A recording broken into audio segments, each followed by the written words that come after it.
Hello everyone. Today I'm going to be showing you how to rejuvenate your game system. Particularly today, it's the Atari 2600 Vader edition. They call it that because it's black. And kind of looks like Darth Vader a little bit.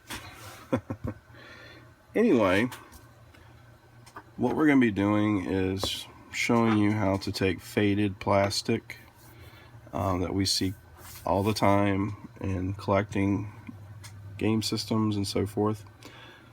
The product I'm going to show you is actually good for textured plastics like this one here.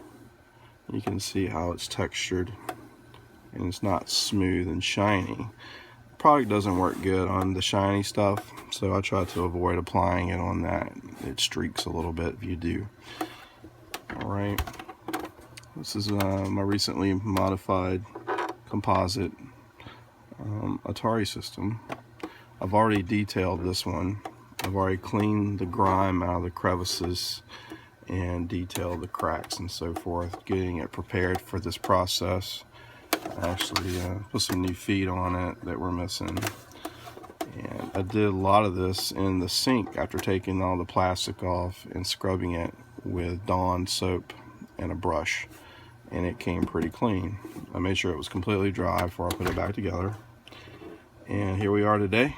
And tools of the trade that you're going to need are this product called Wipe New.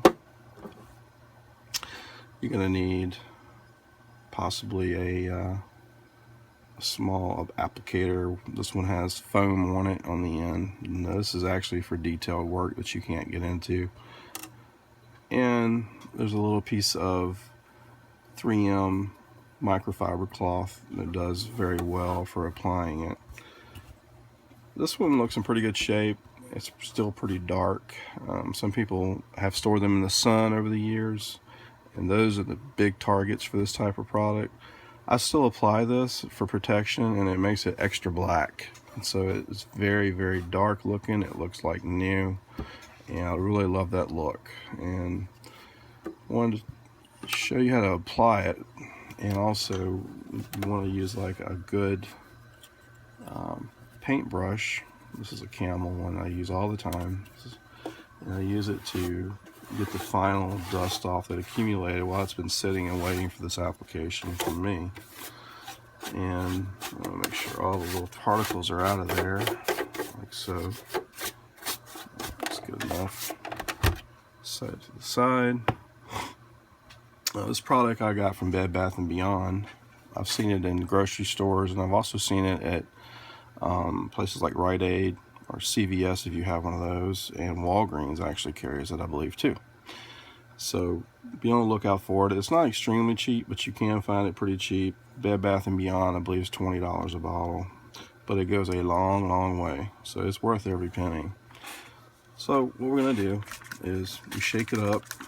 You don't have to do it very long. Just make sure it's good and shaken up. Now open it up. Careful with it, because if you spill it on something like your phone nearby, that's going to be the end of it. So what we do is we take this little piece of microfiber cloth and we apply it like we normally would any kind of liquid. And you'll see immediately as I apply it the difference. And you can see it goes a long way with that little dab I did. But look at that. It's a huge difference.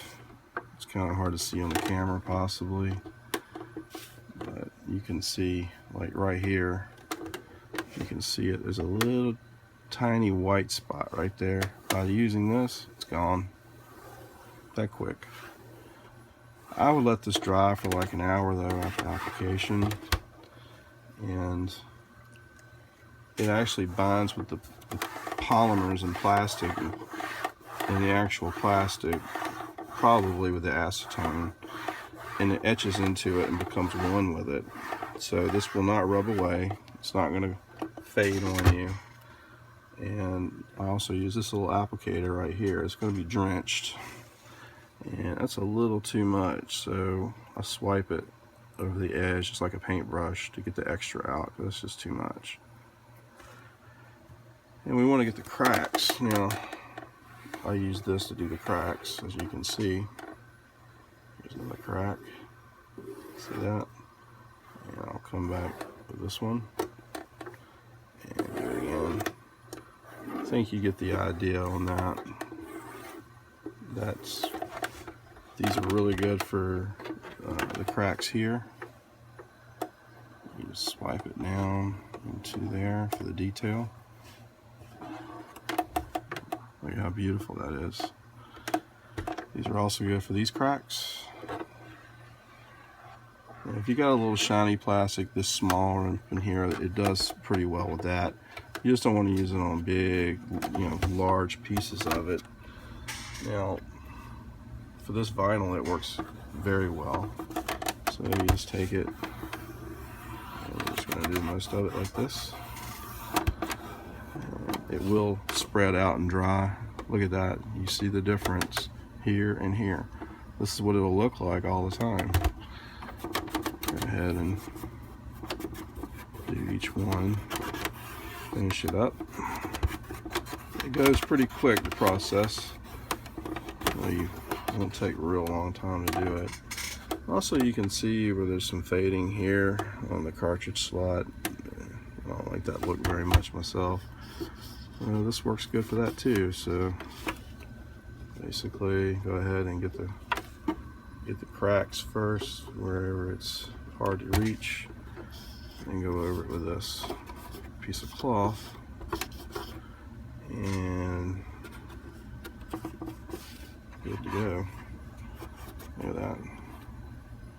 Absolutely wonderful. Now we do these little switch holes same way. Does fine on the small shiny plastics like this area here. The area I don't do is this one right here. That's the area I'm talking about, these large ones that are very visible. I would not apply it to that because it's just going to make streaks on it. And while you're applying this to here, just be extra careful when you're going around it not to hit the main plastic here.